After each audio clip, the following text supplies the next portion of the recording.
On this episode of Building Men, the Strong Coach with Mike Bledsoe. Mike is a leadership and performance coach who specializes in developing coaches to actualize their full potential. He's the CEO of The Strong Coach, helping coaches build 6- and 7-figure coaching businesses. Mike leaves nothing off the table when it comes to creating and attaining the vision for his clients and himself. Pulling from an eclectic toolset, he cultivates leaders through physical, mental, emotional, and spiritual practices. Sit back, relax, and enjoy this ride with none other than Mike Bledsoe.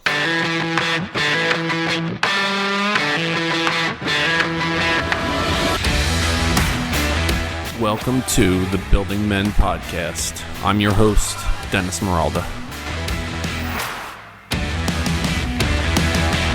I love you, brother. You're fucking good talking to me. Welcome to the Building Men podcast. Building Men, become the strongest version of yourself, mentally, spiritually, emotionally, and physically. Get a little shit show that I'm sweating. Here, my man. I'm sweating already. Sweating. I'm fucking sweating. You have swamp ass already. We didn't start recording the show. So we wanted to introduce the Building Men audience. We are totally honored to have Mike Bledsoe as a guest. I just mentioned to Mike, we were just getting acquainted really quickly. I called him the Thomas Edison of personal development. He's been through many different journeys, and Mike, more than anything else, is a personal development coach. He helps people become a better version of themselves than they ever thought possible. He's working right now with The Strong Coach. And Mike Bledsoe, welcome to the Building Men podcast, my man. It's great to have you here. Thanks for having me. I'm always stoked to talk about how to make men better, and I'm always getting better as a man myself and finding where I can make improvements. So I'm a student. I'm 100% student, but I've also got a lot of lessons I could pass down.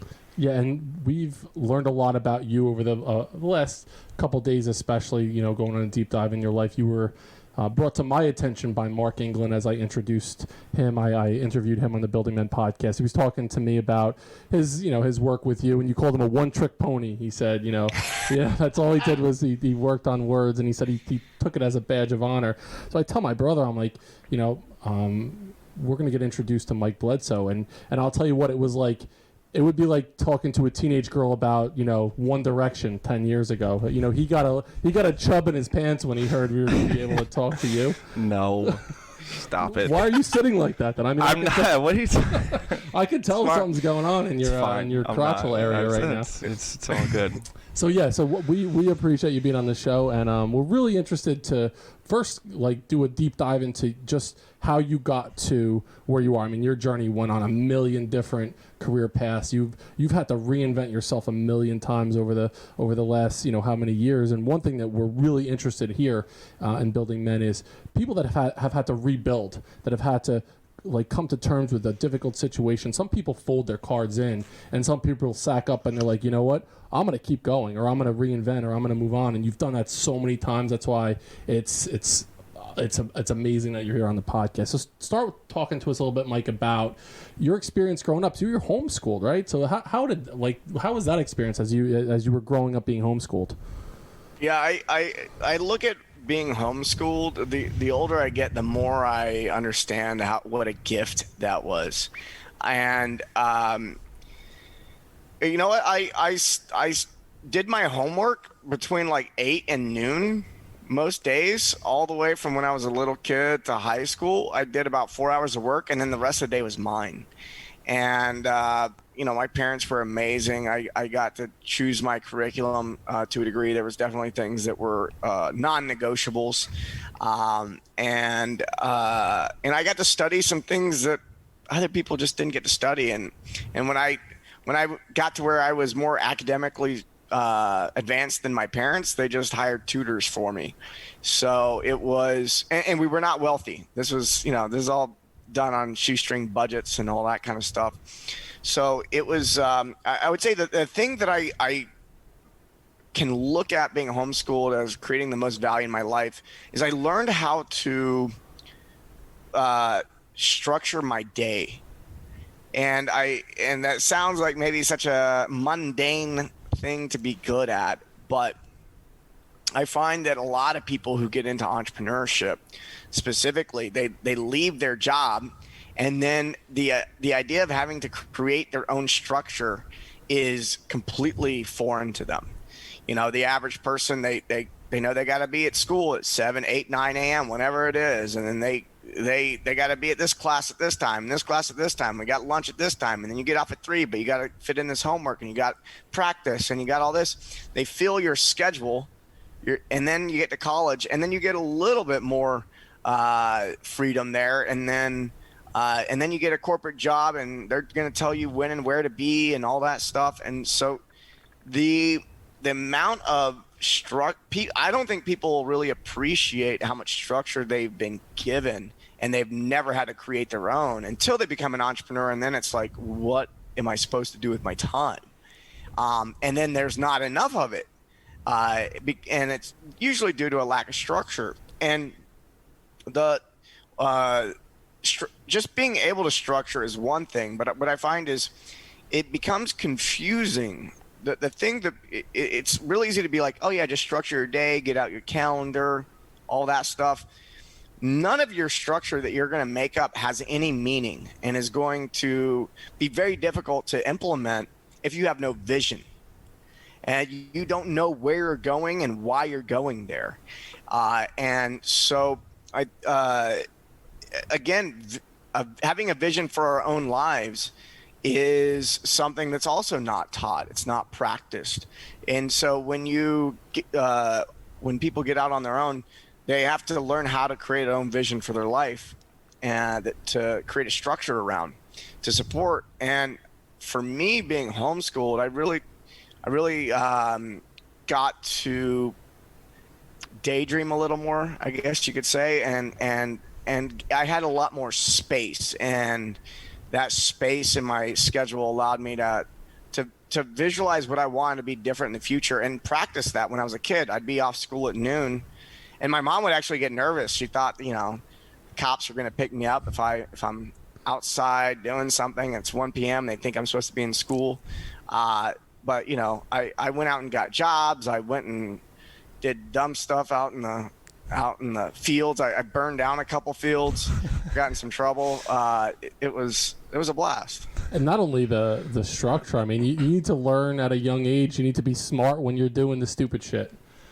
That's one of those lessons you probably learned as well. Be smart when you're doing the stupid shit. Yeah.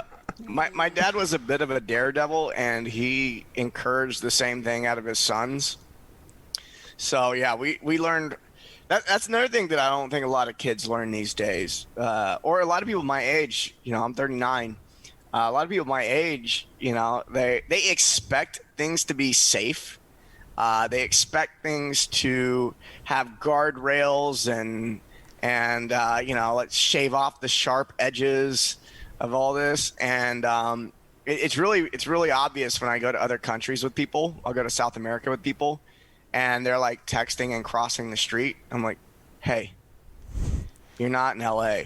People don't give a shit about pedestrians here. Exactly. Like, you gotta keep your head on a swivel, all right? Yeah, we tamped down. We're not letting kids, and as an educator myself, I know we weren't letting kids fail, or we're not letting kids experience hardships. To your point, you're going to learn not to fucking walk and text when you get hit by a car, right? You're going to learn not to, do this or that, because you're going to experience the shit that comes along with it. But when we're just telling kids, don't do this, it's no good. You need to have that experience of going through failing and fucking up a little bit, and then you learn from it. Yeah, pain is the teacher. No one wants it, and I say that because I categorize and define learning as behavior change. If your behavior didn't change, you actually didn't learn it. And I like to use that definition because people have been rewarded with grades for being able to regurgitate information, but having not actually learned it, not actually changing behavior or having practical application. Man, I could go on a whole diatribe about grades. I don't believe in grades. I just assigning a numeric value to some arbitrary task, right? And who decides what it is anyway? Yeah, it's crazy. I've studied education a lot, and it's very interesting to me. Probably because I was responsible for my own education for so long, and then I watch other people, and they're like, "Man, you're always learning all sorts of stuff." I go, yeah, like aren't you always learning? And I realize people just aren't paying attention. But like, there are methods for learning math that weren't available 10, 20 years ago that, like, you've heard of Khan Academy, I'm sure. Yep. Yeah. Dude, what an amazing, like, if I had that to learn math growing up, I would have been probably studying astrophysics by the time I was in the 8th or 9th grade, you know? It's gamified, it's interesting. I know in Brazil, they just implemented a process where when you're doing math problems, if you miss 2 questions in a row or something like that, then they dumb it down a little bit for you. And so what they do is they help put you in flow state as you're practicing doing math problems. And so they make it challenging, but not so challenging that that you just feel like a complete failure. And so now we have these methods for teaching where, for me, it's like, what can you demonstrate success? And that's the lesson. Yeah, the standardization of education right now it's crazy. Yeah, the idea too of being homeschooled, and as you're going through this journey, you're in charge of your education. Obviously, there's a curriculum that your parents and then the tutors had to follow. But a lot of education, from my experience, has been what can you do within a learning environment, a community. Like, I've always believed that you learn within this community. So being left to your own devices, did you learn from, or one, I'll ask, do you feel like there was a lack of relationship in your life? Like, was there a lack of, peer relationship being homeschooled? I definitely had less. And I think I think people would say the opposite now. I mean, I'm mature, and I was always like one of the more mature kids. I'm definitely very playful now. I'm probably more childlike at 39 than I was at 19. But I would say the majority of my interactions were either taking care of my younger siblings or communicating with adults. And so I would be with my peer group, people of my own age, maybe once or twice a week, like group tutoring sessions. I would interact with them for an hour or two. I would go to church on Wednesday nights. I would go to church on Sundays. So I was getting a few hours here and there, not nearly the volume of interactions as someone who would get at school. But I recognized that I was going to work with my dad when I was 12, 13 years old. We would go to a job site. We were writing up contracts. He was teaching me how to interact with customers. And, I interacted with a lot of adults, and there was definitely things about my childhood where I feel like I grew up a little fast, and that I didn't have like that, where I didn't have that playground time and stuff like that. But I do value that, and I recognize that as I was growing up, I could communicate with adults way better. So by the time I was, going into the Navy, it was my relationship to people and my maturity was pretty high. And I would argue that the education that you got as a 12, 13-year-old working with your old man was far superior to anybody sitting in a classroom staring at a board for 7 or 8 hours a day. Yeah, absolutely. And being in a classroom for 8 hours in a day for a child just doesn't make. I don't like that as an adult. Right. I think I've maybe spent 5 hours in my office and then I'll quit. Yeah. I'll go back outside. We definitely I have don't that. the attention span. Yeah, I can't fucking do that. We literally had to run around outside for a little bit, but we have that in common with you. Our old man he's a painter. He's a contractor. So we went to work at an early age for him, learning that like blue collar hard work, you roll up your sleeves kind of thing. But we also learned the value of that social interaction. So Mike, before we get into, how you transition from there to the Navy, I'm curious about one thing that I've really loved to learn about is masculine rites of passage, where historically, like think back into the days of, the tribal sense where the fucking tribe elders would come and grab the boys out of the tribe and they would go and kill a lion and chant around a fire and come back and they were men. Now it doesn't. There's this like perpetual state of adolescence. 30-year-old boys living at home, never having that rite of passage, and not really having that moment where they transition. Yeah, they're sitting at home jerking off all day, and they're not. They don't become men. So being homeschooled and working with your dad and seeing that, what would you consider to be rites of passage that you felt like you went through before you got to the Navy? You're like, you know what? I feel like I've kind of come of age a little bit and become a man a little bit in my father's eyes. Hunting. I hunted from a really young age, but I definitely was given a lot more leeway, and I go out hunting on my own and things like that. Working, looking at a job site. I grew up in contracting as well, and when I was 15, my dad goes. He was always paying me by the hour. I was making 10 or 12 bucks an hour. He goes, how much are you going to charge me to strip that roof and re-roof it? And I would go, huh. And he was teaching me, how to create value in other ways versus just, trading dollars for hours. And I go, yeah, I'll do it for $500. That sounds like a good amount. And he immediately shakes my hand and says, deal. And that's when I knew I screwed up. Like, there's no negotiating. I started way too low. Yeah. And then, 4 days into the job thinking I was going to get it done in 2, I learned a lot of lessons there. I think being around on the job site and just, watching my dad, kick some of the other guys' asses, not physically, but the guys showing up late, him getting on to them, watching those interactions, letting me be a part of they're cussing each other out type of thing is it's like, hey, and the other guy getting upset, my dad putting him in his place. I'm like, okay, cool. Like this, but also having compassion at the same time. I don't think there was this, I never had, before going in the Navy, I never had this big rite of passage where all right, we're going to do this so that now you're a man. And I do wish I had that because I see how I've done that on my own since then. Yeah. And the military being a part of that. But, I think my dad did a very good job of being a great example. And that really set me up for success in a lot of ways. But I did not get that, all right, now you're a man type of thing. I mean, when I turned 15, another thing my parents did, they sat me down and said, you have no curfew. There's no more house rules for you. You do whatever you want.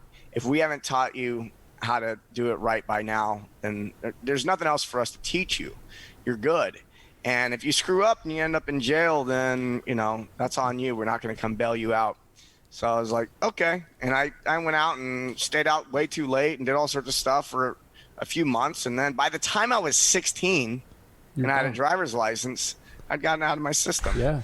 It's so funny you mentioned that, Mike. Like I mentioned, I'm 44, my brother's 30. We grew up with the same biological set of parents, but they were totally different people from when I was growing up to when he was growing up. I look back on my experience, right? Like the shit that I was not able to get away with. Like I was kind of clamped down. You were able to, you ran the show. I did everything. Yeah, it didn't make a difference. I had no rules. Yeah.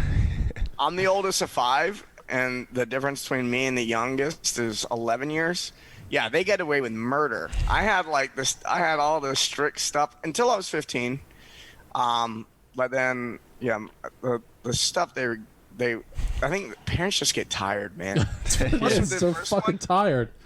The first child, what I've witnessed is parents are so freaked out they're gonna screw them up, they overdo it, and then by the time they get to the last one, they underdo it. Or they say the older one, just fucking take care of him. Yeah, you do that. You know what to do. You're good. You're a good kid. Take care of the younger too. I can take care of this. Yeah. It's so funny you mentioned with the stripping the roof and shit. Your father could have told you, Mike, here's how you price out this job. and this is how you bill for the, or he's like, what would you charge? You learn such a deeper lesson from him just being like, what do you think, kid?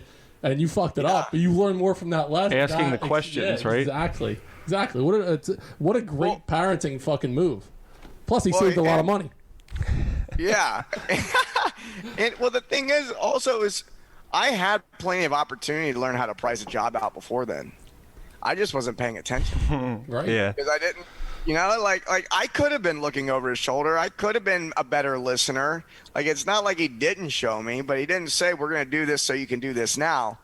And that did it taught me to pay attention. I could have done the math. I could have sat there instead of just ballparking it out of my head there in the moment. And that was a real gift. You talk a lot about how, as especially a son being born, these formative years between, from you're born until, maybe first, second, third grade, something like that, the propensity to like gravitate towards the mother figure, the feminine figure, because of their nurturing ability. And then from that point, hopefully there's a masculine role that steps in your life. So talk to us a little bit about like where you came up with that idea, like what that means to you, like how your mom plays a role in your life and then your father plays a role in your life. Yeah. So, man, a few different things. One is I did a program where I did a lot of like emotional healing work around the ages of 0 and 7 for myself. And in that program, I learned there's this concept that our mother teaches us, and we learn from our mother. I got to be careful about this because what we learn and what they teach are different. So, and the truth is we learn from our parents. They may try to teach us something, but it may not get through. And what we learn from our mother is how to relate to ourselves, because when we come out of the womb and then we come and nurse at her breast, hopefully that's how that works. The connection, you come from inside of her, and then you suckle to her. In your consciousness, you are your mother and your mother is you. There is no separation. There's this incredible bond. And what you learn from your mother is how to relate to yourself, how to treat yourself.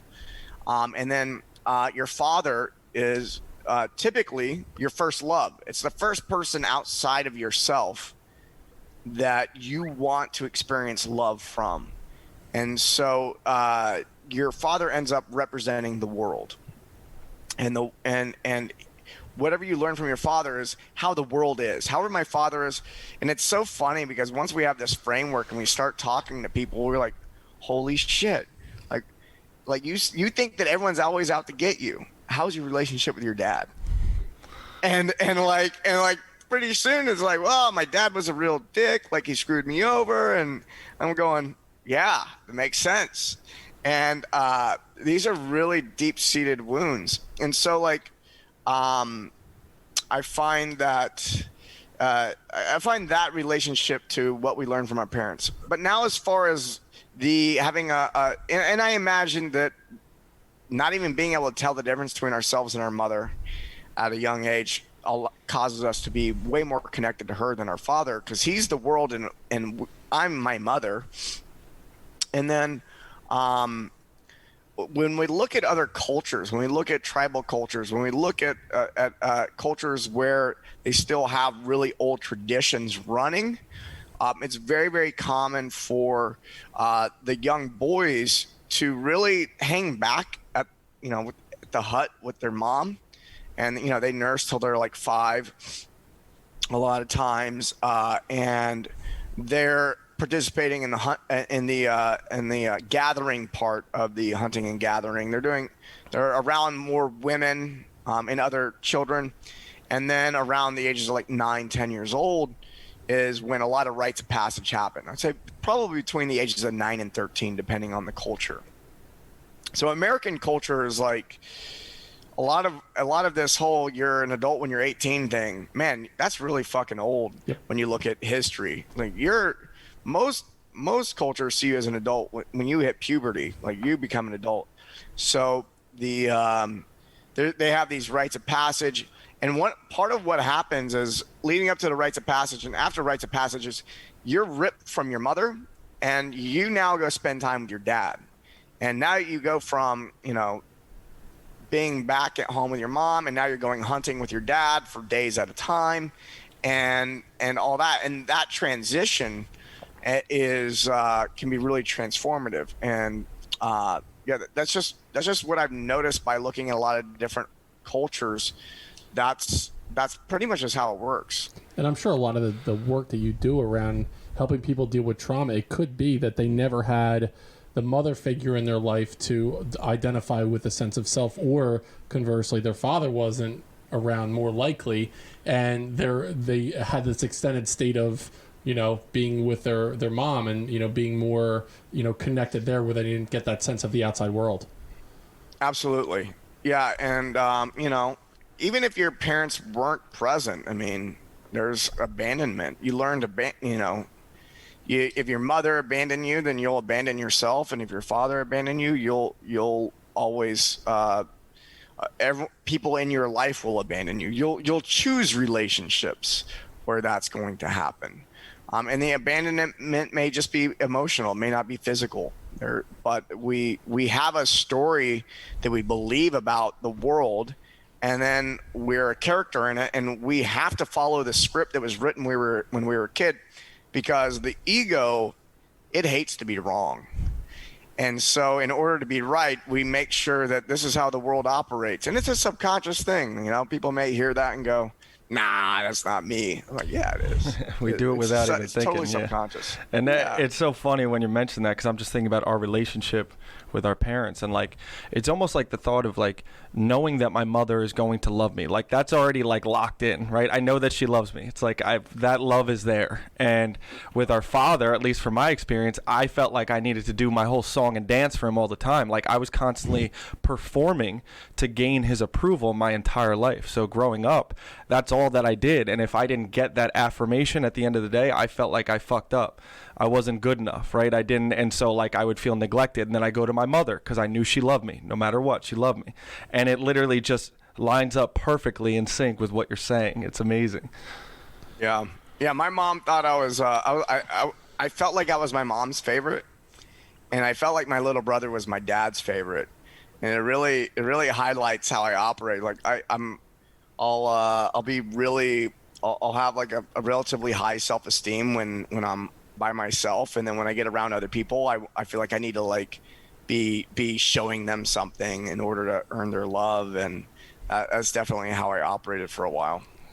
And you mentioned that rites of passage thing, and you said if you had an opportunity to go back, there would be certain things that you wish you had an opportunity to go through as a young man before you got to the Navy. If you were to kind of create a program or a course, what would be certain things that young men should experience or go through in those formative years? Well, let's pick an age. What age are we talking here? Let's say you're just starting high school, that 13, 14, 15-year-old age. Yeah. I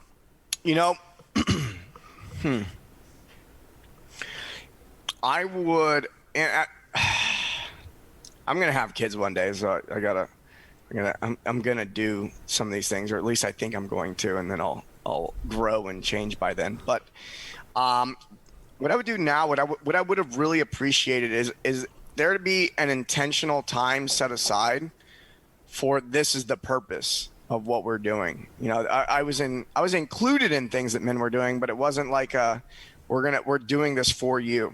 And I think that something in the wilderness for days at a time,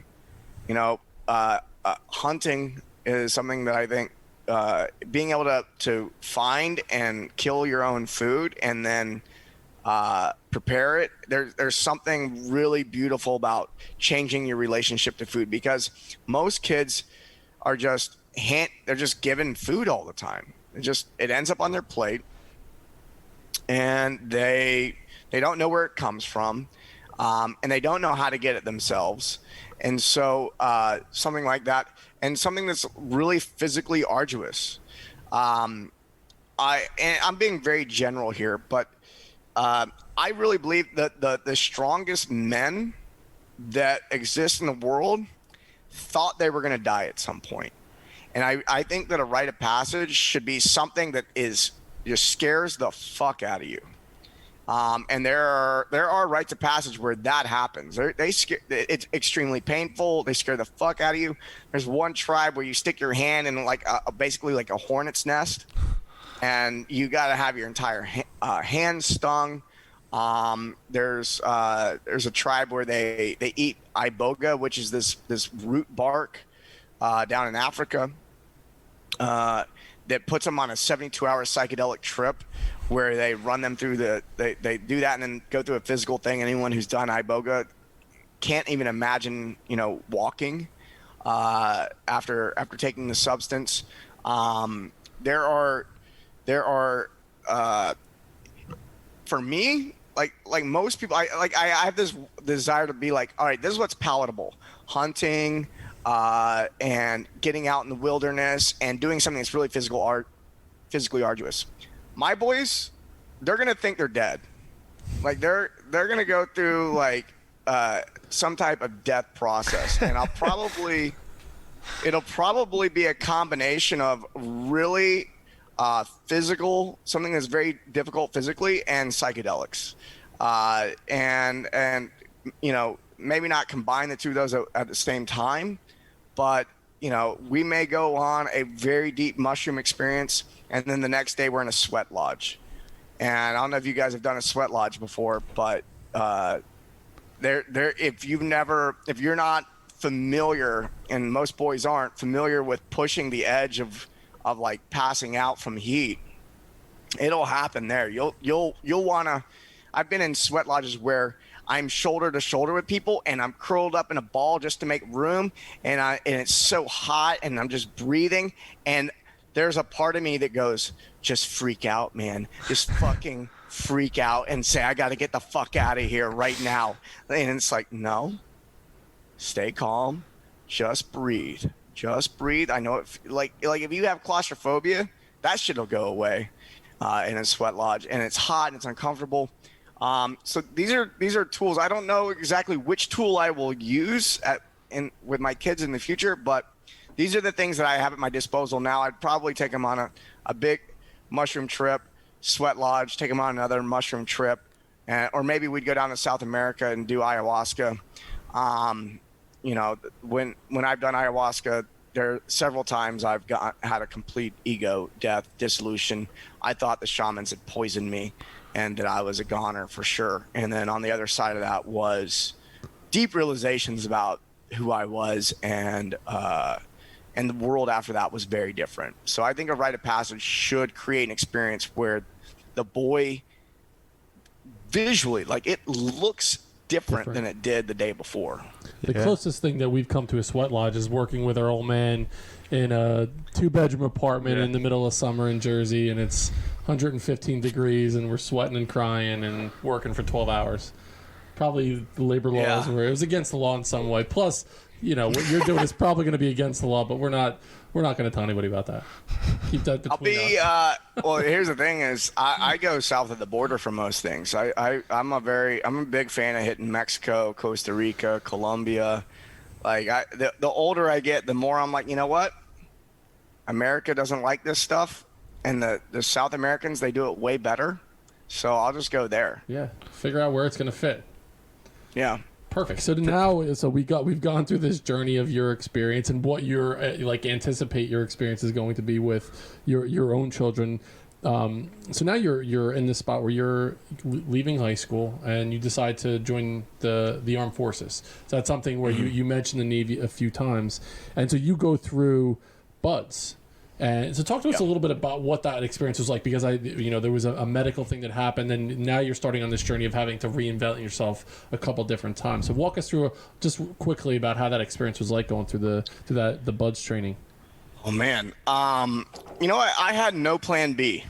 There was only plan A. Like, I was gonna be a Navy SEAL or nothing, and I got 3 days in the Hell Week, and they wanted to performance roll me, He wanted me to start over because I couldn't keep up with the class. It was due to an injury, and which I was hiding. And then from there, I go, you know what? I quit. And I was 19 years old at the time. And it was just the craziest, most surreal thing because I couldn't imagine having those words come out of my mouth. It was beyond me. And in that moment of the biggest failure of my life, because I had never really failed at anything before. I had, I had struggled a bit, but I never really wanted something more than that, and then failed at it. And so, I remember calling my parents and my mom being relieved that I had failed, but at the same time, like just feeling a lot of shame around it. And it was, the plan was to go back. I go, you know what? You can come back in 2 years. I can get in better shape, all that stuff. A lot of guys that make it through the program, it's their second or third time through actually. And 19 is pretty young to go into that program. I didn't know that until, after I was there. I was like, oh, these guys are 27. Right. Okay. And there's definitely a difference. I was not a full grown man, that's for sure. And it was, and I got sent to the fleet after that. And then within 2 weeks of getting to the fleet, I was on a deployment. So I went on my first deployment, just pissed at the world, pissed. I was angry. I was not a friendly person to be around. I feel bad for the people who had to endure my attitude for that 6 months, but it happened. And so going through that experience now, where first I just want to unpack a little bit, like going and having to tell your mom, your dad, people that you knew that you're like, I'm going to do this, and then having to come back and say, I left. I didn't finish it. What was that like? I mean, knowing just you for a short period of time now, that must have been like, fuck, like I have to go and say I wasn't able to do it. I put myself in your shoes, having to tell, especially my old man, that I wasn't successful in it. That must have been one of the most challenging things in your life. Yeah, I would say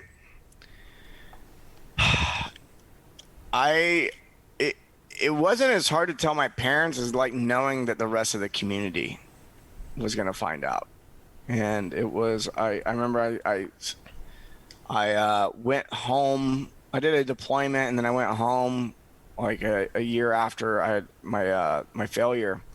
And, I was walking around and people knew that what I went in to do, and knew that I didn't make it. And a lot of people were like, are you going to go back? And they're like asking me questions about it.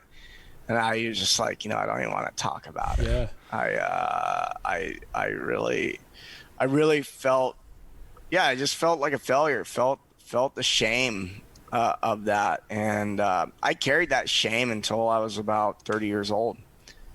And I tried to go back, but you don't always get to choose what you do in the military, right? They own you in a way. And you mentioned the word failure. I believe wholeheartedly, if like failure is in that moment, you could rewrite the script on failure.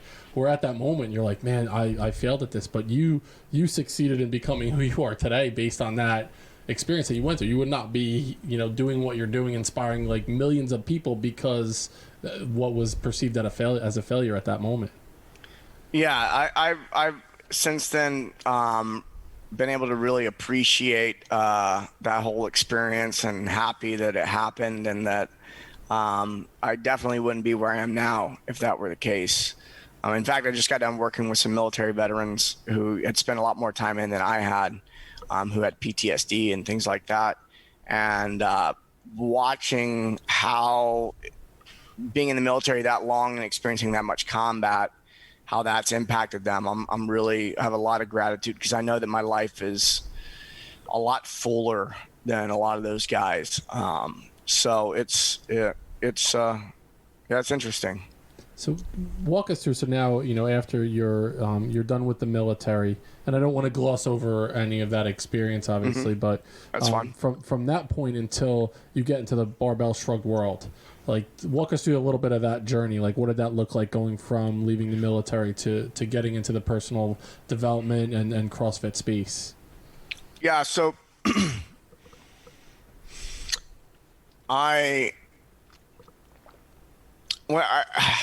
well, first off, I read a book called The Fountainhead by Ayn Rand when I was in the Navy, and that is what really that's where I found out that I was supposed to do something more and something different, and that's why I got out. I did really well when I was in the military. I advanced in rank faster than anyone I knew. When I got out, everyone I knew was like, "What the hell are you doing? You're so successful," so on and so forth. But I knew that I read this book about this guy who went against cultural norms and really did the thing, and he followed his own conscience, and I was just like, that's me. I have that feeling inside of me that I'm supposed to do something else and something different and something more. And I'm tired of people telling me what to do. I want to have freedom. But I had no idea what I wanted to do. I had no idea. And I was like, you know what? I'm just going to get out. I'll go to school. I'll get a business degree, because business can't hurt, like at least you figure out a way to make money. So I go to business school. I hate it. I hated it. I dropped my accounting class. It was difficult. I was going to fail it. That's why I dropped it. And then I'm looking through the syllabus, not syllabus or whatever it is. I'm going through the catalog at the school, and I go, oh, exercise, sports science. I love exercise. Let's go do that. And I'll just use my GI Bill and do that. So I got into that program, loved it, got introduced to the sport of weightlifting, loved that. And then one of my Navy buddies, he's a SEAL, he comes and visits me for Christmas, and he introduces me to this CrossFit thing. And I saw him do the CrossFit thing, and I go, that is the dumbest thing I've ever seen. And then 6 months later, I'm like, maybe I'll give it a shot. And I do it, and I go, oh shit, people are gonna love this. This is actually a lot of fun. Like, I'd been so rigid in my training. I started like bodybuilding type training when I was 15. I was like a running, swimming, and bodybuilding till from like 15 to 24.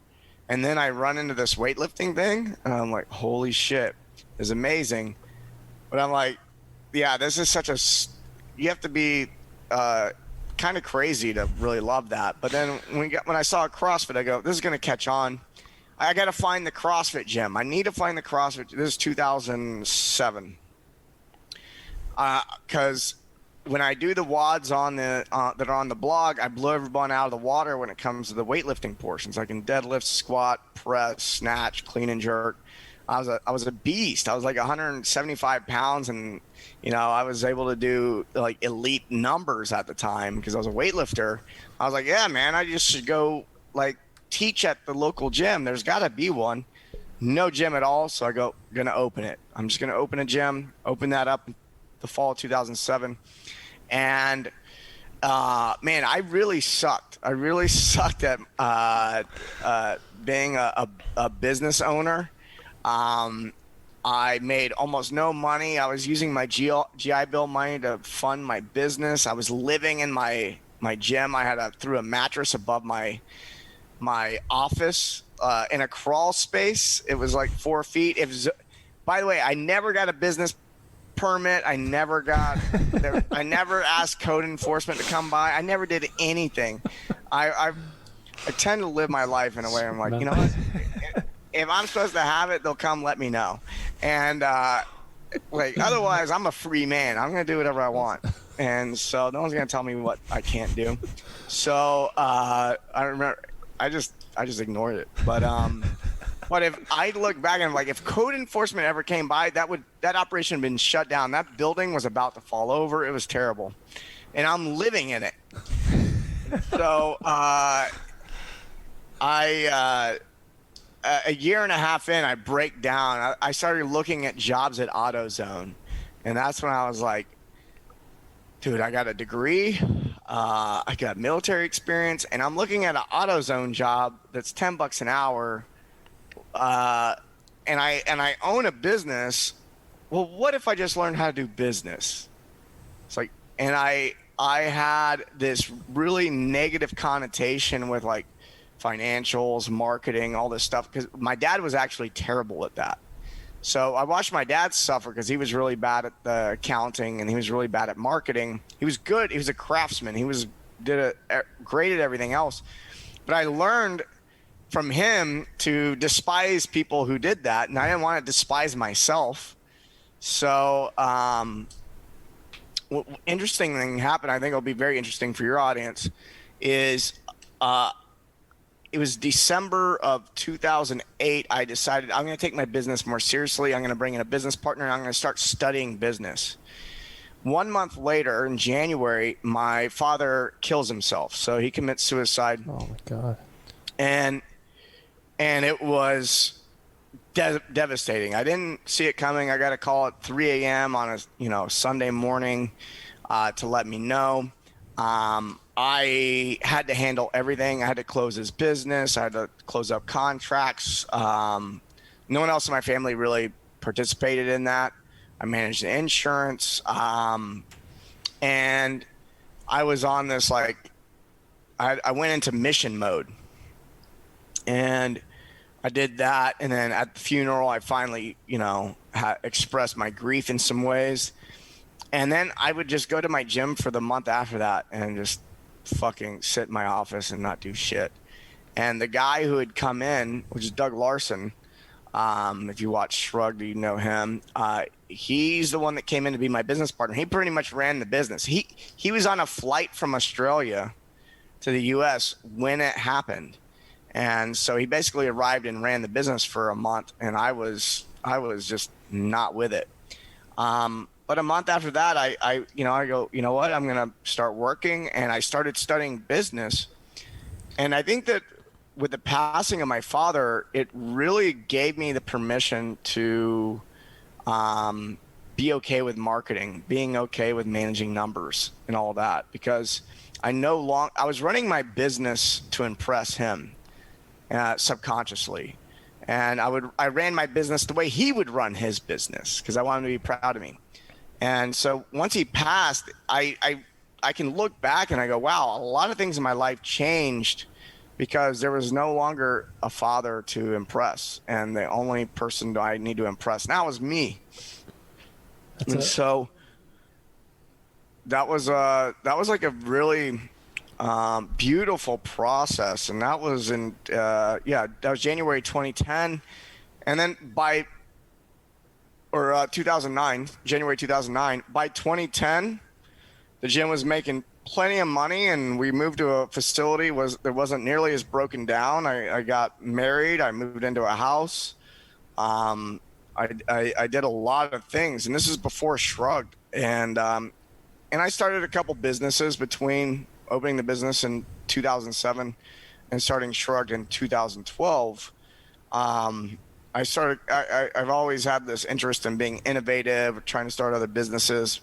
I had a couple of businesses that didn't take off. It was like one business, one invention didn't take off in that 5-year period. And then when podcasting came along, I connected some dots and I recognized, I go, oh yeah, no one's doing a show about strength and conditioning that's targeted at CrossFitters.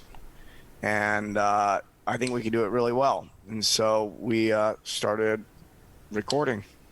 And I don't want to gloss over that, the experience that you had with your father and his passing. I want to offer my condolences to you and to your family. I'm sure that was traumatic in a million different ways. But to take that devastating experience and to rewrite the script in your mind, giving yourself permission to kind of grow from that experience. A lot of people wouldn't have the courage to do that. So I just want to acknowledge that the way that you were able to shift and change, rebuild from that spot. I mean, it's a remarkable feat to be able to go through that and to come out on the other side in a better spot than you were before. Thank you. Yeah. And what's funny is, it's interesting.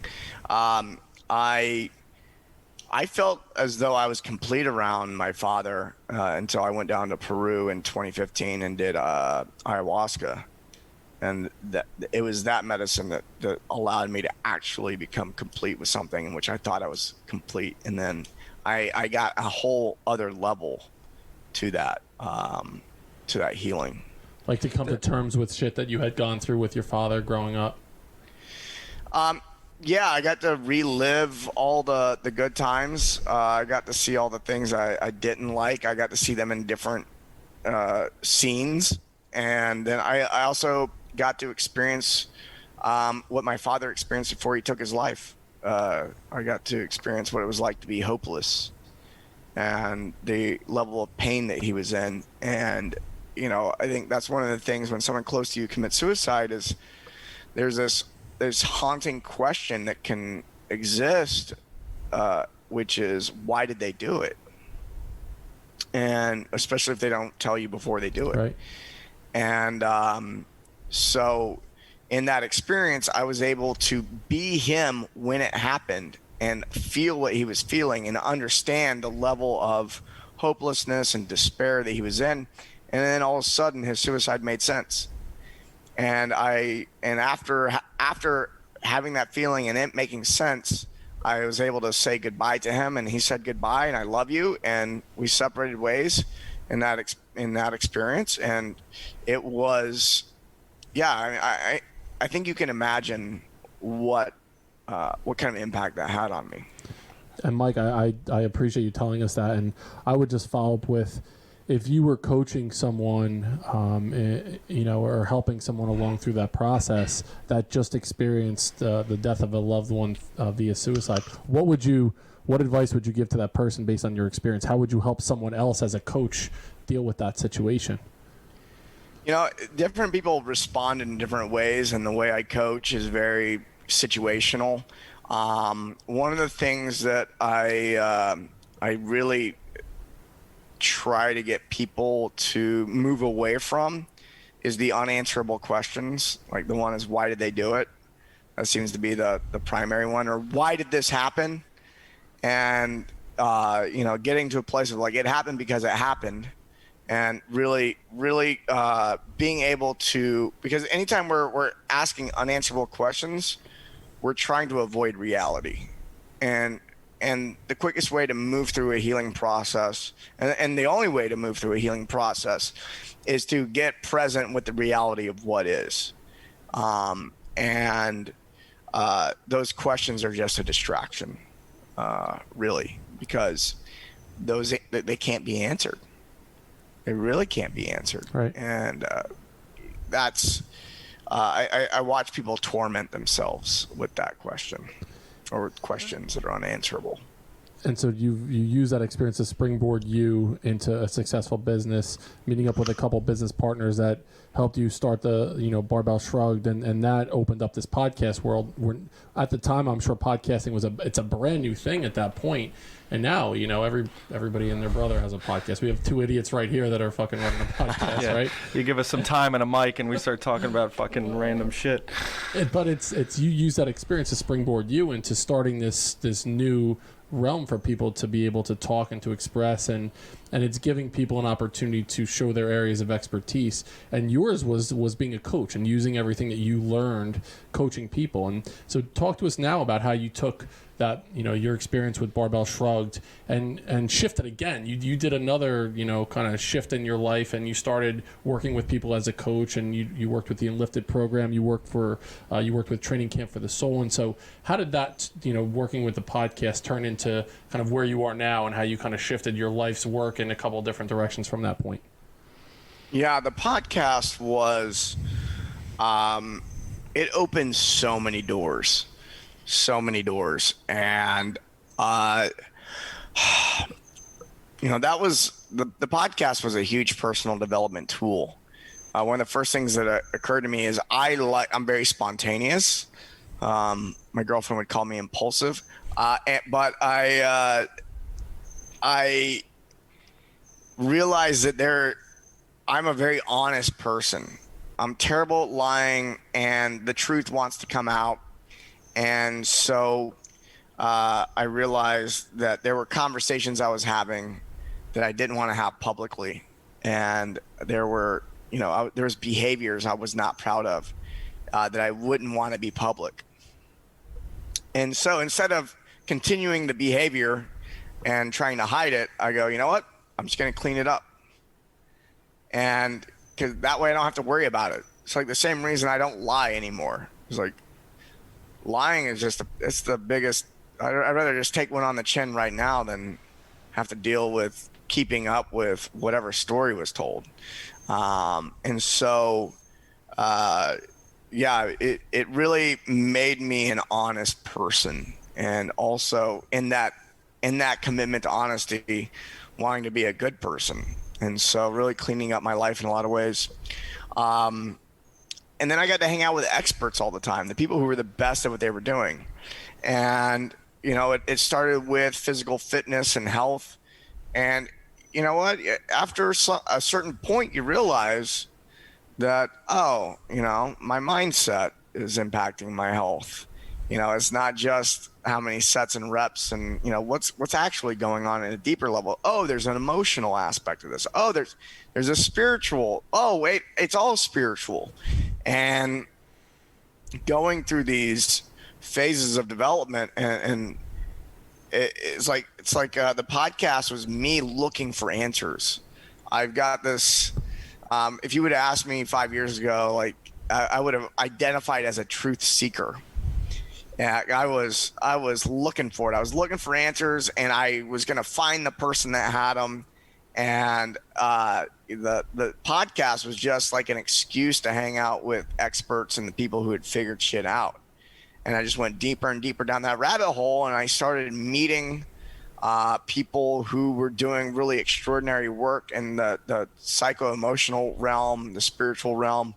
And I started, doing programs and going on retreats where I, had the opportunity to explore these things. I moved to California to be in an environment where I moved into a community where it was a lot of coaches, a lot of personal development coaches, and spent about 5 years in heavy interaction with them multiple times a week. So there was just a lot of deep work that was happening over a long time. And I was at the pool this morning with my buddy Dallas, who he lived in the same community I did in Encinitas, California. And we're both part of this men's group here that's just phenomenal. And we're talking to these other guys, and he's like, man, it's hard to realize how many skills and stuff that we picked up living in that community. It's like, as you're coaching people and helping people, like, oh, I got this for this, and I got this for this, and I got this for this. It's the toolbox is insane. And if you were to ask me, oh, what are all these techniques? I'd go, man, I'd have a hard time listing 5 of them right now. But if I get into coaching 20 different people, you're going to see 30 different techniques used over, a week or so, something like that. And they just flow out. They're integrated at this point. And as you're watching people do it and seeing them do it at a high level, you're like, that makes sense. Let me put that into my toolbox that I might be able to pull out and help another person with. You mentioned a lot, Mike, about how, and you talked about it, how the spiritual, the emotional really impacts the physical aspect of it.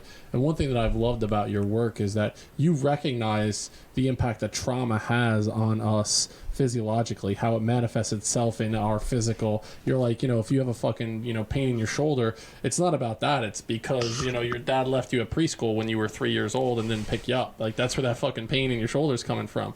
And I'm such a student of how trauma... It's a compensation. Absolutely. Yeah. So tell us, where did you find that out? Who helped you understand that? And then how do you use that to work with people? I love that question. Because the moment that it was a discovery, it wasn't, no one taught me. It was a discovery. And I had a hernia surgery in 2014. something like that, 2014. And then I was drinking ayahuasca in 2015. And ayahuasca is a very interesting medicine. It does have psychedelic properties, but it's much more than that. And what was happening is I was watching emotional trauma primarily with guilt and shame in my lower gut and my pelvic floor, and it felt like a brick in there, and it would bubble up. I would relive that shameful experience, and then I would purge it into a bucket. I would throw up. And that happened, like the first few times I purged, I was just like, I was convinced that the shaman had poisoned me, and I had made a mistake by going down to Peru and drinking this strange drink with these people. And curiosity was the thing that got me there. I wasn't trying to solve a problem. And I'm having this psychedelic experience, and I'm also purging, and I had done psychedelics before this, and I go, this is different than anything I've experienced before. And then by the 10th time I purge, I realized that I'm purging emotional trauma. I'm purging this stuff that's stuck in my body. And I just remember like every time I would throw up, I threw up maybe 90 times. I lost count. Like people at the end of the ceremony were going, who was the lion in the corner roaring? Like, that was me. And I remember like the 10th time I started, every time I would purge, it was painful. It was excruciatingly painful because I was also dealing with things that I was avoiding my whole life, things from my childhood. But every time I would purge it out, I would give myself like a little fist pump, like, yeah, fuck yeah, like getting that toxic shit out. And I remember the very next day going out into the grass and sitting down and realizing that I could sit up straight without a problem on the ground. And I had more flexibility in my hamstrings, and my hips, which would get tight, weren't tight anymore. And also remembering that I'd been feeling all this purging coming from my pelvic region and traveling up and out of my mouth. And I was like, holy shit, I was holding that tension down there, and I was like, that's probably what caused my injury. And then after that, I read The Body Keeps the Score, which is a really good book. It's about how trauma is held in the body. So if the problem with a lot of people who are trying to deal with trauma is they're trying only talk therapy. Talk therapy is great, but if you're not doing any somatic work, you're really not dealing with the actual like physical manifestation of the trauma, and that's going to cause the trauma to reoccur emotionally. So I had that discovery, but then after having that discovery for years after that, I trained with different coaches who were somatic healers and all this kind of stuff, and they confirmed.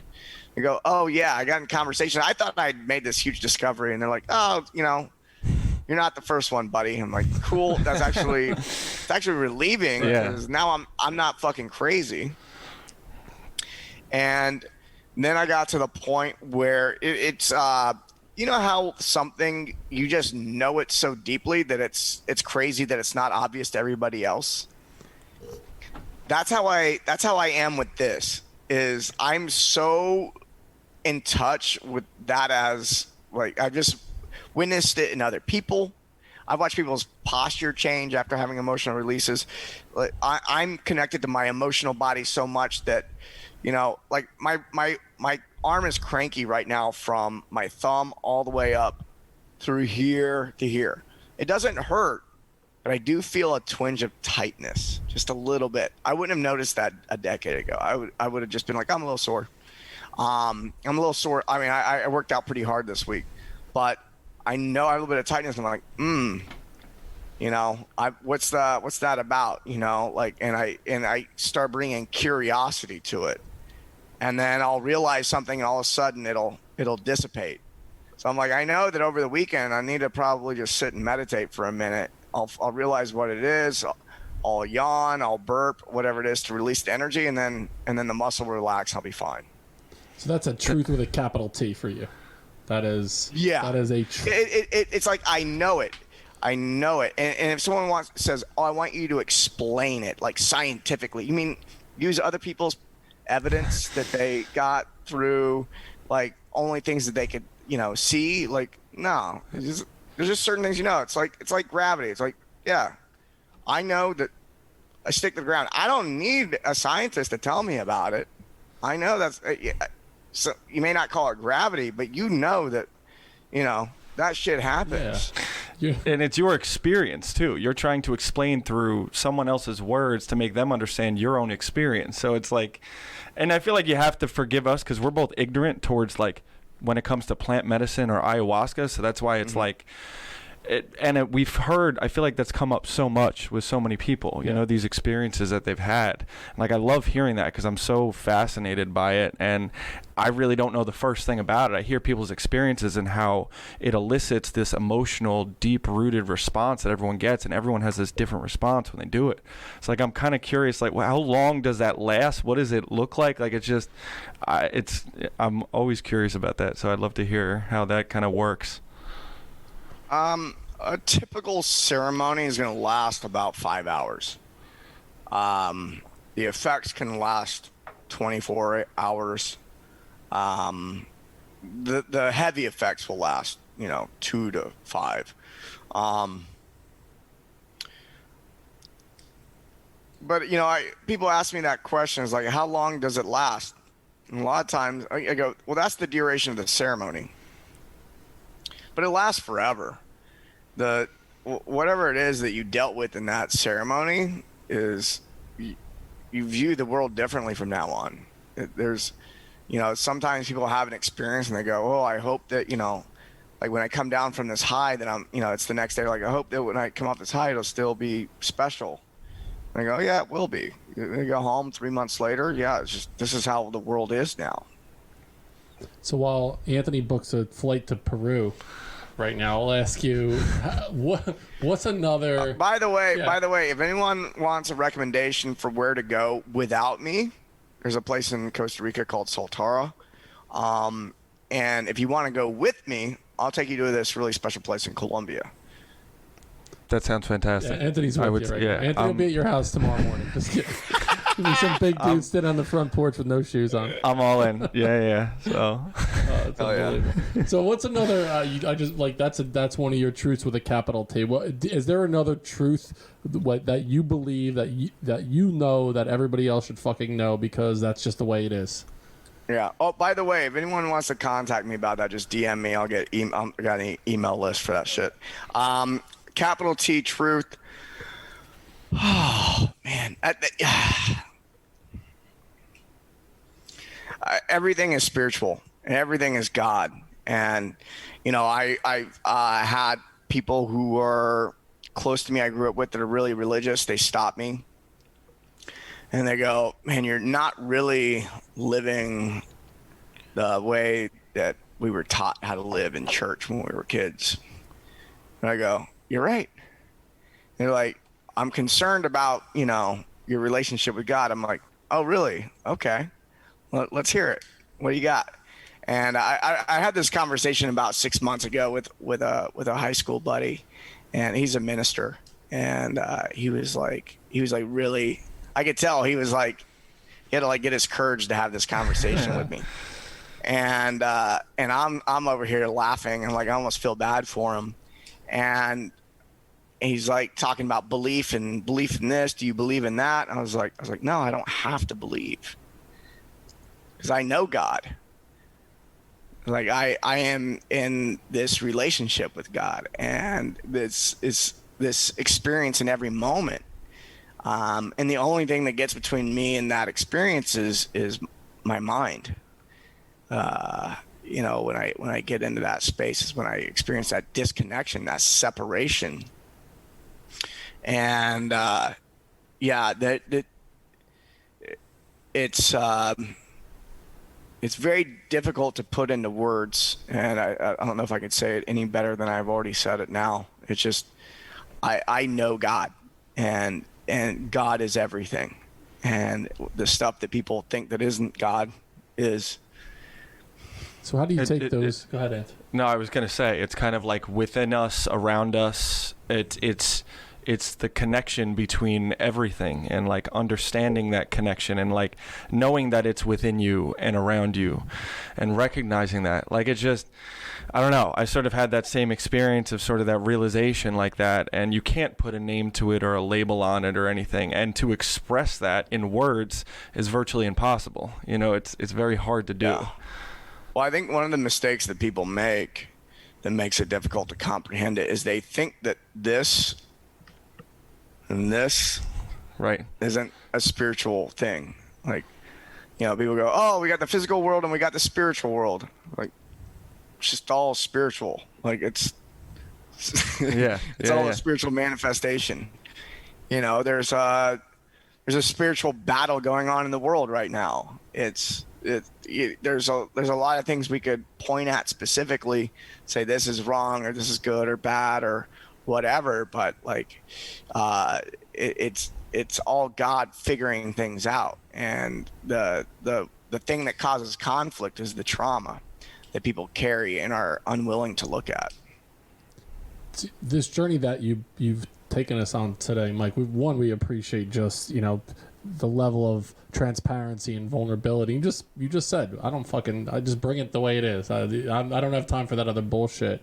So the journey that you've taken us on now, you've rebuilt yourself a couple different times. You've gone through some crazy fucking shit. You've learned so much about yourself, about, you know, the way that you show up in the world, the way that you are for your loved ones, for the people that are counting on you, your clients. How do you take that and work within that strong coach realm? So taking everything that you've learned, what does that look like, the strong coach? I want to give you an opportunity to tell us a little bit about what you're doing right now. Yeah, the strong coach is a really cool container.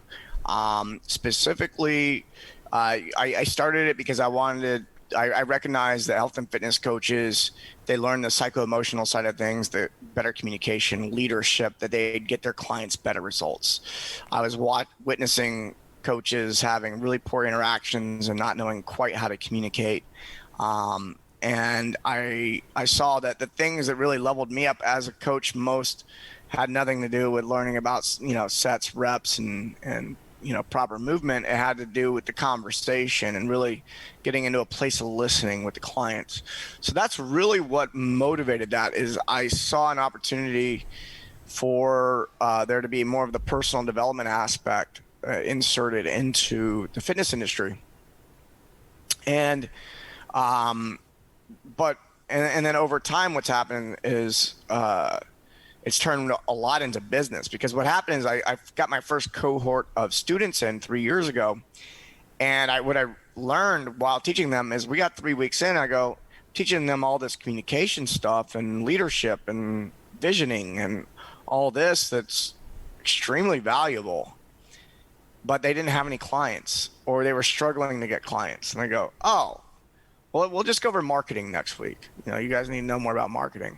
So the business has really shifted into, I'm a big fan of just giving the coaches what they need, giving the client, what do you need next? All right, we're going to provide you that. So we still teach better than ever. We teach communication, language, the psycho-emotional aspect of things, how to do proper goal setting with your clients, how to create a customer journey for them that's really cool, how to do your marketing, how to manage your money, all this stuff that goes into running a business. And it's a personal development journey. We have a 4-month program that's a personal development journey for the coach themselves. We take them through a transformation, and then we basically say, you know what, everything that you learn from us, bring it into your own practice. You know what, I just steal it. Just take up, because it's about getting as much of the information out as possible that's going to help people. And so I really like using the Strong Coach as a tool for disseminating personal development information into the fitness space, because fitness is, in the health space, people are experiencing pain. They want to get better, whether it be emotional or physical, and it's their first step in personal development. I'm not happy with my body. I want it to be different. I want to be out of pain, or I want to be thinner, or I want to, whatever it is, I want to be jacked. And now that I've started that, at some point they're going to realize that that's not actually going to make them happy and content with themselves. And they're going to have to go a layer deeper. So I'm like, you know what? Let's just meet people where they're at. Let's bring that conversation to the trainers where people are doing that. That was my first step in personal development, was physical transformation. Let's take that physical transformation and put a psycho-emotional and a spiritual transformation as a part of that. So our program, that's really how it's geared, and that's what people get out of it. And we just finished a cohort, and just getting to listen to all the things they accomplished over the last class was just amazing to hear. And to be able to hear people say, I came into this program so I could make $10K a month as a coach, but I got way more than that. Fuck the money. Like I'm making more money than I ever have before, but like that's pales in comparison to the other things I got from the program. So that's what we do with that program. I love it. It creates a definite picture. It defines like a lot of the stuff that I do into a single focus where people can get the benefit from it. And it's not everything. So there's always more.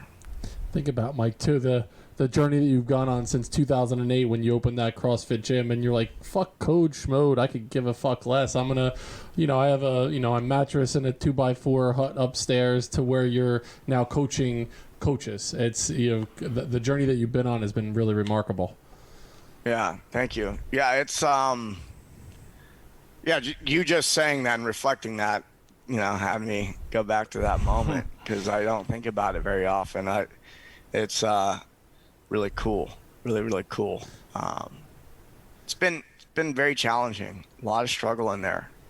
And one thing that we've learned from you is not, even when it seems like things haven't gone your way, it's not that. It's just you have to kind of take a step back and look at it from a different direction, get in touch with your emotions, your feeling, that spiritual journey that you need to go on, understanding that it's not failure that you've gone through. You might have experienced a setback that makes you feel or attached to some type of an emotion, but it happened to put you in a better spot moving forward. Absolutely. And Napoleon Hill, he says, it's not a failure, it's temporary defeat. The only failure is the failure to fail. The only failure is failing to try. You're just not even doing it. So I think that's a really great frame for people to operate from who may be afraid of failure. Yep. Yeah. As a reason to not take action. And I love how I feel like you've been listening to yourself and that voice inside, that inner voice, and following your passions and changing things up and not being afraid, and kind of leaning into that a little bit. And that's what's so cool. And it gives me kind of motivation to continue with what we're doing, because it's scary as hell. I don't know what the fuck we're doing, we're just sort of going with it, and I love it, and I'm excited, and I'm happy to come in every day, but I have that fire and that passion. I know I have so much resistance, but I almost know that means I'm going in the right direction, because there are things trying to pull me down, and that it's like trying to hold me back, but I'm all in. And I just, you're an inspiration to me when I hear the things that you're doing. Awesome. Thank you. Mike Bledsoe, where can the Building Men podcast audience find you? How can we get in touch with you? You can follow me on Instagram. My Instagram is Mike_Bledsoe. I'll be creating a new YouTube channel and podcast at some point in the next few months. I don't know even what it's going to be called, but if you follow me there, I'll fill you in when it happens. For the coaches out there, go to thestrongcoach.com, and you can scope out what we got going on over there. We have a 2-week free trial inside of our community. No commitment to that. You can hop in, see if it's for you, and if you like it, stick around. If you don't like it, you can bounce. Brother, any closing words? No, just want to say thank you, man. It's an honor to meet you in person like this. Or over Zoom, whatever. But this has been great. I really appreciate your time, man. This is awesome. For sure. My pleasure. I look forward to connecting in person. Absolutely. Yeah, definitely. You mentioned right in the beginning, I wrote down the word astrophysicist. you said maybe one day in the future. So in 5 years, when that's part of your journey, we'll do another interview. Yeah, coaching astrophysicists on their journey as well. Mike Bledsoe, it's been an absolute honor to have you on the Building Men podcast. Reach us on Building Men, Instagram, building.men, buildingmencoach@gmail.com. We're on everything else. Find us that way. Go a step further than you thought you can go. We'll see you next time on Building Men.